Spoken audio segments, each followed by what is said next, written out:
India के election में prime minister Narendra Modi की पार्टी ने क्लीन स्वीप किया, बहुत ही शानदार कामयाबी उन्होंने हासिल की। भाई साहब, ये जो वोट पड़ा है, चाहे राजस्थान में पड़ा हो, चाहे मध्य प्रदेश में पड़ा हो, चाहे छत्तीसगढ़ में पड़ा हो, ये नरेंद्र मोदी के नाम का वोट है। अगर किसी को और को गलतफहमी है तो ठीक कर ले। पाकिस्तान में औरतों को महफूज नहीं है, चार दीवारी महफूज में नहीं है। नरेंद्र मोदी की जो सरकार है, अगर आप उसको देखें तो वो they have been putting lot of money when it comes to the projects of the women. India जो है, इंडिया ट्राइंग कर रहा है कि वो एज अ सुपर पावर वो बनना चाह रहा है। पूरी दुनिया देख रही है कि नरेंद्र मोदी के 2 टेन्योर्स में भारत कहां से कहां पहुंच गया। वो लोग जो है ना, वो असल में गैरतमंद और इज्जत वाले लोग हैं, वो किसी से भीख नहीं मांगते हैं। तो लगता है कि इम्पोर्टेंस देनी चाहिए पाकिस्तान को, नहीं कैसी कंडीशन जा रही हैं। क्या हम कोई रिलेशंस जो हैं, हमारे जो इंटरनेशनल रिलेशंस हैं, क्या हम उसको स्मूथ कर रहे हैं। मोदी जब आ रहा था, जब नरेंद्र मोदी इनका प्राइम मिनिस्टर बना था, तो यहाँ पे हमने प्रोपेगेंडा किया कि जनाब हमने इंडिया अखंड भारत बनने लगा, ये होने लगा, वो होने लगा, और हम मोदी ये ऐसे कर देगा। वो तो मुल्क ऊपर उठा के ले गया। हमारे मुल्क में ना तो जमहूरियत है, ना इंसाफ है, कोई चीज किसी नाम की नहीं है। मोदी साहब कभी भी इलेक्शन कैंपेन से बाहर हुए ही नहीं, वो हमेशा हर चीज ही लग रहा होता है जिस तरह कैंपेन चला रहे हैं। Modi is focusing on women because that is half of the population in almost every country. ठीक है जी, इंडियन वो उन्होंने अपने आप को पूरी दुनिया में मनवाया है, जहां भी चले जाएं। इतने बड़े मुल्क का वजीर आजम होना, लेकिन उसके बाद भी उन्होंने जाके स्टेटों में ऑन ग्राउंड कैंपेन की। मोदी डेफिनेटली उसको अगली हुकूमत भी उसकी की है, इसमें तो दो राय है ही नहीं। मोदी साहब ने कहा है कि जी आप पाकिस्तान के साथ लड़ाई खत्म करें, इनकी तो आपस में ही चल रही है, हम अपना आगे तरक्की का सफर तय। नमस्कार दोस्तों, इस टाइम पूरी दुनिया में मोदी का ही नाम चल रहा है और मोदी का ऐसा जलवा देख पाकिस्तानी मीडिया में हंगामा मच गया है। पाक मीडिया हमेशा से इंडिया और मोदी को नीचा दिखाने की कोशिश करती रहती है, पर पाक मीडिया हमेशा नाकाम रहती है और हमेशा नाकाम ही रहेगी। इन पाकिस्तानी मीडिया से कहना चाहता हूं कि पूरी दुनिया में इस टाइम यदि मोदी कहीं भी चले जाएं, चाहे वो इस्लामिक देश हो या फिर अदर देश हो, मोदी को फर्स्ट प्रायोरिटी दी जाती है। और इस बार जिस तरह से मध्य प्रदेश, राजस्थान और छत्तीसगढ़ में बीजेपी ने एक तरफा सरकार बनाई है, उससे अब हम कह सकते हैं कि 2024 में फिर से नरेंद्र मोदी पीएम बनने जा रहे हैं। तो इस पर पाक मीडिया क्या कह रही है, तो आप खुद ही सुन लीजिए। उनके मैं फैक्टर जो खासकर बताना चाहूंगा, उन्होंने पिछले 2 साल से खासकर जो मैं कहूंगा G20 की लीडरशिप कर लें आप, फिर उनके पूरे अमेरिका बर्तानिया के दौरे, उसके बाद इकोनॉमी को उन्होंने जो इस वक्त 7.8% पे जा रही है, ग्लोबल साउथ की लीडरशिप है, क्वाड्स में उनका होना, और उसके बाद जो चंद्रयान ने उसके ऊपर बोनस, अद्वितीय 1 का उसके ऊपर डिफेंस कॉन्ट्रैक्ट्स हैं, और आखिर में जाके उन्होंने जो सबसे ज्यादा जो फाइनल स्ट्रोक उन्होंने दिया है तेजास के ऊपर, जो उन्होंने 30 मिनट्स जो है, और खासकर टॉम क्रूज बन के जो उन्होंने वो फ्लाइट की है, वो मेरा ख्याल में कैंपेन की एक आखिरी चीज थी। मैं समझता हूं कि he will be considered a legendary prime minister in India, or not only in India.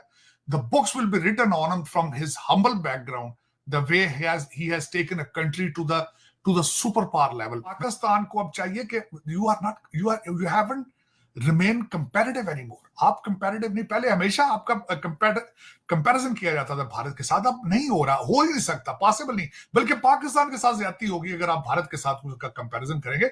आपने तो उसकी जो हालत कर दी है पाकिस्तान की, अब तो अफगानिस्तान से भी कंपैरिजन नहीं बन रहा, बांग्लादेश बहुत आगे जा रहा है आपसे। लेकिन उसमें ये सोचना कि पाकिस्तान के अंदर अब मोदी आएगा तो पता नहीं अटैक हो जाएगा, पहले अटैक किया उन्होंने। बल्कि सबसे बड़ी बात यह, उनका गिला जब भी मैं बैठता हूं अपने भारतीय दोस्तों के साथ, वो कहते हैं जब भी हमने आपकी तरफ दोस्ती का हाथ बढ़ाया है, आपने फौरन उसके बाद कोई बैकफायर की चीज। मेरा मतलब मोदी साहब दोबारा आएंगे, नवाज शरीफ साहब दूसरी साइड पे आ रहे।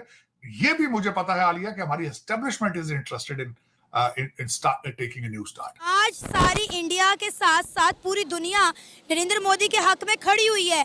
आपको पता है, इंडिया में रहने वाले मुसलमान खुशियां मना रहे हैं कि दोबारा से नरेंद्र मोदी की सरकार आ रही है, और हम यहाँ पर बोलते हैं कि जी इंडिया में रहने वाले मुसलमानों को हकूक नहीं मिलते, और जब हम उनके इंटरव्यू करते हैं तो कहते हैं अपने बारे में सोचो भाई, हमारी फिक्र ना करो। गलत है, ये सही कह रहे हैं।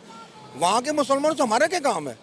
वो उनके देखे, उनकी रियासत है, वो उनके मुसलमान अपना बाशिंदे, उनके मुल्क के, हमें क्या जरूरत पड़ी कि वो कहेंगे जी आप मुसलमान और आप इंडियन? यार वो है इंडियन है बस, अपनी रियासत, अपने कौम और मुल्क के साथ वफादार हैं। आप देख लें, उनके बड़े बड़े साइंटिस्ट, उनके बड़े अपना ये जितने भी आपकी बड़ी इंडस्ट्री पड़ी हुई है, उसके ना सब में मुसलमानों का रोल है, बहुत बड़ा रोल है, और वो नरेंद्र मोदी को पता है।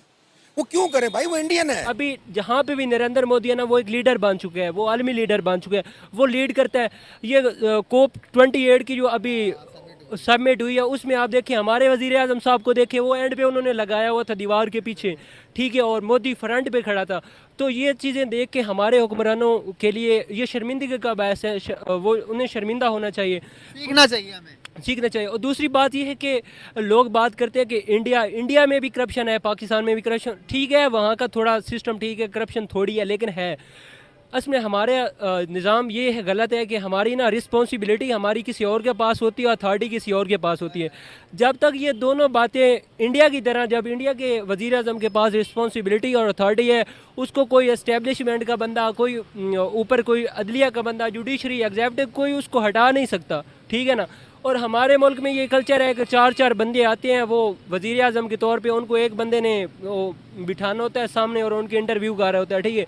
जब तक ये कल्चर हमारे यहाँ रहेगा हम तरक्की नहीं कर सकते। इस वक्त जो एक लेटेस्ट पोल आया है जो कि इंडिया टुडे का था, जो कहते हैं कि वो चाहते हैं कि 52% लोग जो हैं वो चाहते हैं कि पीएम मोदी जो हैं he should continue to lead. That is the level of the popularity. Only 40% जो हाउस होल्ड्स हैं they have an access to toilet, ठीक है जी।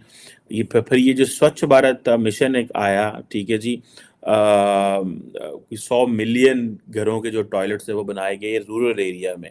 वुमेन को उन्होंने जिसे कह रहे हैं ना कि बड़े जोर लगाया और दे वन वुमेन, और उसकी जो जिसे कहते हैं ना एक मेन वजह यही नज़र आती है कि जब हमारे पाकिस्तान के अंदर भी हम एक चीज़ अक्सर सुनते हैं और समझते हैं कि जो ख़वातीन जब घर से ठान लें कि हमने इस पार्टी को वोट देना है तो देन दे मेक इट। अब ये जो ख़वातीन के हवाले से मुझे कोई पता चला था कि कैंपेन के दौरान प्राइम मिनिस्टर मोदी ने यह ऐलान किया कि वो 5 kg जो फ्री ग्रेन है, जो आटा इन दैट सेंस देंगे अ मंथ 800 मिलियन लोगों को, इंडिया के पूरे लोग जो हैं। ये एक चीज़ है अगले 5 साल तक, that is what they promised. तो ये बहुत बड़ी बात है कि एट दिस लेवल हम भी एक एग्रेरियन कंट्री हैं, लेकिन पाकिस्तान में कोई बंदा लीडरशिप ये जरूरत नहीं कर सकता। अब जैसे उनके हम बहुत सारे हम एंटी अगेंस्ट हैं, हम कहते हैं कि मोदी जी एंटी मुस्लिम है, एंटी हैं। देखें उनके मुल्क को उसका बेनिफिट है।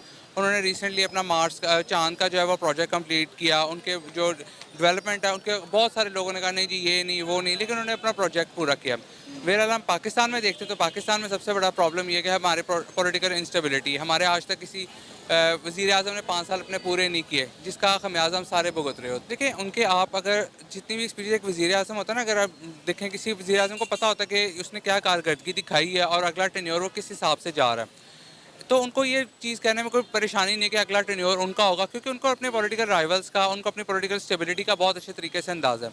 वैराज पाकिस्तान में ये चीज़ पॉसिबल नहीं होती। पाकिस्तान में कोई भी पार्टी आ जाए, वैराज PPP हो, PTI हो, नून लीग हो, किसी ने भी आज तक ना अपने 5 ईयर्स का ड्यूरेशन पूरा किया, ना वो पॉलिटिकल स्टेबिलिटी आ चुकी है। हम ब्लिंक थे उसके डिफ़ॉल्ट के, क्यों? क्योंकि हमारे मुल्क में पॉलिटिकल इंस्टेबिलिटी नहीं। मैं आपकी जानकारी के लिए बता दूं कि जब से मोदी पीएम बने हैं तब से पूरी दुनिया में इंडिया को और पूरे देशवासियों को अलग ही सम्मान मिल रहा है। किसी भी देश में दौरा करने जाते हैं तो वहां पर मोदी का अलग ही प्रोटोकॉल होता है, पूरे इज्जत के साथ स्वागत किया जाता है। जो पाकिस्तानी मुस्लिम बोलते हैं कि इंडिया में मुस्लिम कम्युनिटी को परेशान किया जाता है, वो लोग इंडिया में खुश नहीं है, तो उन पाकिस्तानियों से बोलना चाहता हूँ कि जिस तरह से इंडिया में मुस्लिम आजादी से रह रहे हैं, उतनी आजादी से तुम्हारे पाकिस्तान के मुस्लिम भी नहीं रहते। और मोदी जी ने पाकिस्तान से संबंध अच्छे करने की कोशिश की है, पर कहते हैं ना, सुअर को कितने भी अच्छे से समझा दो, कितना भी साफ सुथरा रख दो, पर जैसे ही कीचड़ देखेगा तुरंत लौटना शुरू कर देगा। वही हाल है पाकिस्तान का।